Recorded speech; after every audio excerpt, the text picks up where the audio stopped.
जाट के बारे में यह है कि झुका हुआ जाट और टूटी हुई खाट किसी काम की नहीं होती।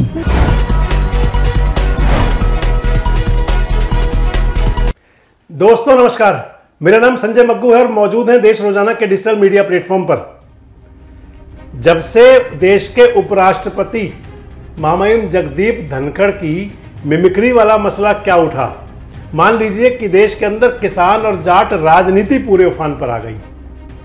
आपको ध्यान होगा कि संसद के परिसर के अंदर मिमिक्री की थी। एक नौटंकी कहा जाता है मिमिक्री को, जो पुराने लोग हैं उसको किसी की नकल उतारने को नौटंकी कहा करते थे, और जिसका इंग्लिश शब्द है मिमिक्री करना। और तृणमूल कांग्रेस के सांसद हैं कल्याण बनर्जी। कल्याण बनर्जी ने हूबहू उनकी यानी कि जो उपराष्ट्रपति हैं जगदीप धनखड़, जो राज्यसभा के उपसभापति हैं, उनकी हूबहू वही नौटंकी की जिस प्रकार वो बोला करते हैं, कहा करते हैं।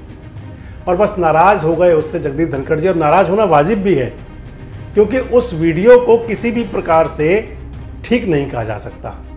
और बड़ी बात तब बनी जब उसका वीडियो उतार रहे थे राहुल गांधी।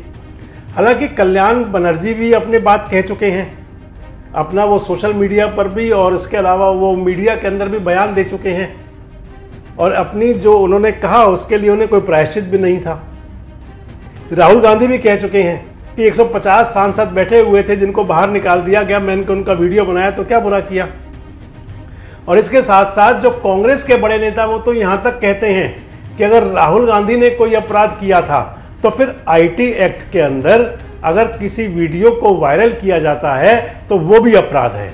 तो फिर तो भाजपा के सारे नेता, सांसद, बड़े नेता और तमाम मीडिया लोग भी अपराधी हैं उस मसले के, यानी कि आईटी एक्ट के, उस वीडियो को वायरल करने में। लेकिन बड़ी बात यह है कि जब उसके बाद में उपराष्ट्रपति बोले राज्यसभा के अंदर और कांग्रेस के राष्ट्रीय अध्यक्ष मल्लिकार्जुन खड़गे और पी चिदंबरम को इंगित करते हुए कहा कि ये एक जाट का अपमान था, ये एक किसान का अपमान था, और आपने जो मेरी हैसियत को, मेरे पद को, जो उसकी गरिमा को ठेस पहुंचाई है वो किसी हिसाब से वाजिब नहीं है। आहत भी दिखाई दिए। और जब उनका बयान आया उपराष्ट्रपति का संसद के अंदर यानी कि राज्यसभा में, तो उनको टेलीफोन किया प्रधानमंत्री मोदी ने और कहा मैं भी 20 साल से अपमान झेल रहा हूँ। देश की महामहिम राष्ट्रपति भी बोली कि संवैधानिक पदों पर बैठे हुए लोगों के लिए इस प्रकार का व्यवहार ठीक नहीं है।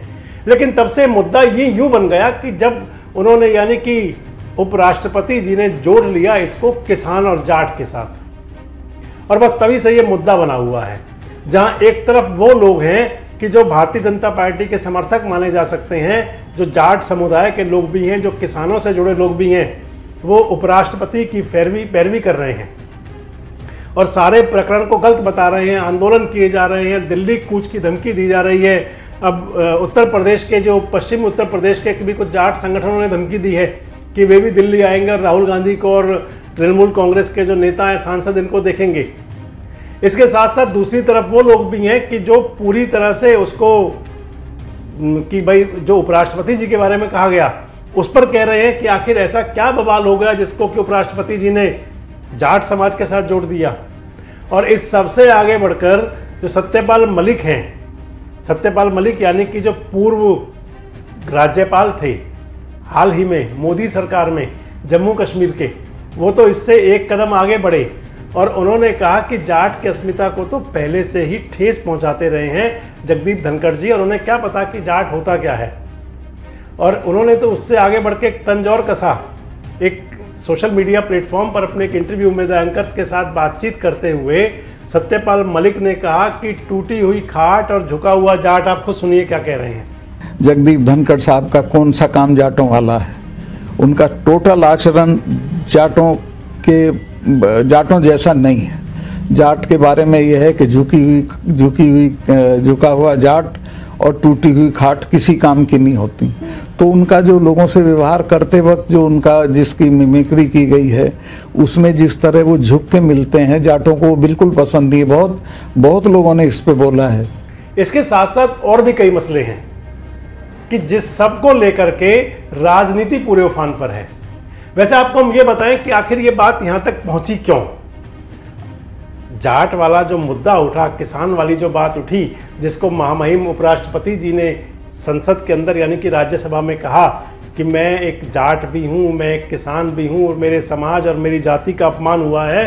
और उसके बाद आपको ध्यान होगा कि किस प्रकार से बोले थे पीयूष गोयल राज्यसभा के अंदर कि ये मेरे नेता का, सभापति का सम्मान है और सम्मान की बात है और जाटों का अपमान किया गया है और जाटों का अपमान बर्दाश्त नहीं करेंगे।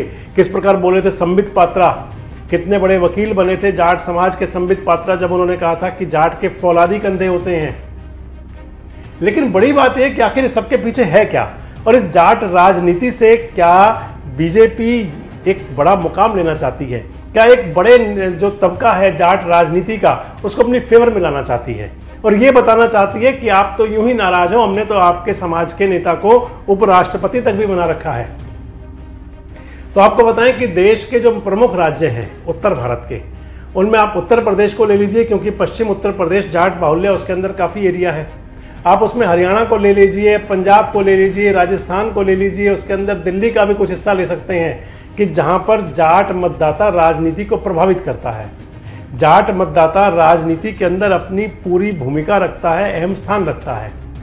और अब ये सभी स्पष्ट है कि जाट मतदाता जो है पिछले काफ़ी समय से नाराज चल रहा है भारतीय जनता पार्टी से। जाट मतदाता नाराज है मोदी की सल्तनत से, मोदी के शासन से। और क्या जाटों को साधने के लिए ही सारी कवायद शुरू हुई?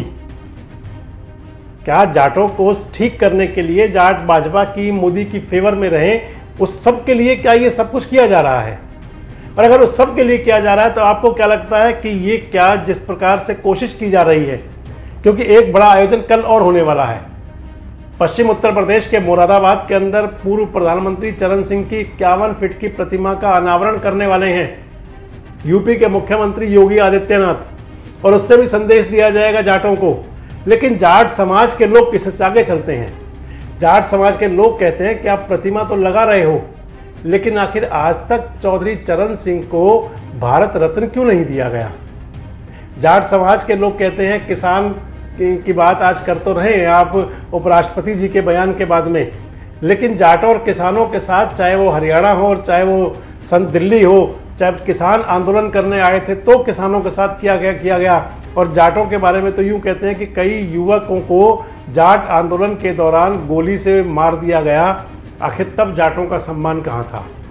तो वैसे आपको क्या लगता है कि क्या ये जाट अस्मिता की जो बात चल रही है, ये केवल राजनीतिक स्वार्थ के लिए, राजनीतिक लाभ के लिए चल रही है? और आपको क्या लगता है कि क्या महामहिम द्वारा राज्यसभा में ये कहना, अपने आप को जाट और किसान बताना, क्योंकि संवैधानिक पदों से जुड़ा हुए व्यक्ति जाति, पार्टी और समाज से ऊपर उठ जाते हैं, क्या वो ठीक है? और आपको क्या लगता है कि क्या इससे भारतीय जनता पार्टी को राजनीतिक फायदा हो सकता है? कमेंट्स बॉक्स में आकर अपनी प्रतिक्रिया जरूर दें और इस प्रकार के वीडियोस के लिए, अपडेट्स के लिए हमारे साथ जुड़े रहें, देखते रहे देश रोजाना।